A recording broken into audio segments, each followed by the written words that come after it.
वैसे तो हफ्ता वसूली करना या किसी भी तरीके की गुंडागर्दी का पैसा इकट्ठा करना इलीगल होता है, लेकिन व्हाट इफ़ अगर मैं आप लोगों से ये कहूँ कि अगर आप एज अ बिजनेसमैन किसी गुंडे को या किसी लोकल दादा को हफ्ता वसूली का पैसा पे करते हैं तो इनकम टैक्स के अंदर वो अलाउबल बिजनेस एक्सपेंडिचर है under section 37 of income tax act 1961। चौंक गए ना? आइए मैं आपको जैसे एक अमेजिंग स्टोरी सुनाता हूँ, और ये स्टोरी नहीं है, ये एक रियल लाइफ केस है। हुआ ये कि मुंबई के एक बिल्डर ने अपना इनकम टैक्स रिटर्न फाइल किया था, जिसके पीएनएल के डेबिट में एक बड़ा सारा अमाउंट दिख रहा था जिसका हेडिंग था प्रोटेक्शन मनी। अब क्योंकि वो एक बड़ा सारा एक्सपेंडिचर था तो लिहाजा उसकी वजह से उसका नेट प्रॉफिट भी कम हुआ, और नेट प्रॉफिट कम हुआ तो इनकम टैक्स लायबिलिटी भी कम हुई। अब इनकम टैक्स ऑफिसर ने उस खर्चे की थोड़ी इन्वेस्टिगेशन की, और जब इन्वेस्टिगेशन की तो पता चला कि ये प्रोटेक्शन मनी का मतलब है कि उस बिल्डर ने अपने एरिया के लोकल दादा को, गुंडे को हफ्ता पे किया। हर हफ्ते कुछ पैसे देता था, कुछ आपको पता है अलग अलग नाम से।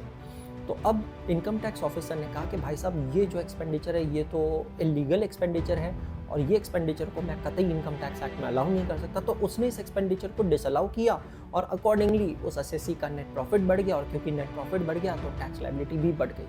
अब इनकम टैक्स ऑफिसर ने डिमांड नोटिस निकाल दिया। असेसी ने इस डिमांड ऑर्डर के against income tax appellate tribunal में केस फाइल किया।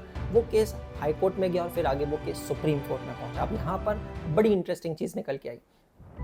जब ये केस हायर कोर्ट में पहुंचा तो हायर कोर्ट ने इस केस के डिटेल्स को एनालाइज किया, और डिटेल्स को एनालाइज करके पता चला कि भाई साहब ये जो एक्सपेंडिचर है, whether it is legal in nature और इलीगल इन नेचर, इसका इनकम टैक्स से कोई लेना देना नहीं है। इनकम टैक्स एक्ट सिंपल सी चीज़ कहता है, if it is a business expenditure it will be allowed to debit to PNL account, और उस पर आप टैक्स का एग्जम्पशन, उस पर आप टैक्स का डिडक्शन क्लेम कर सकते हो।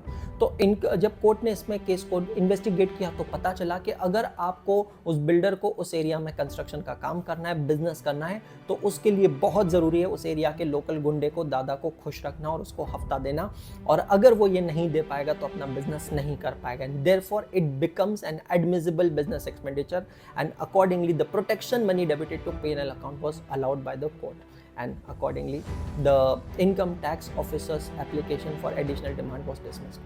Isn't it amazing?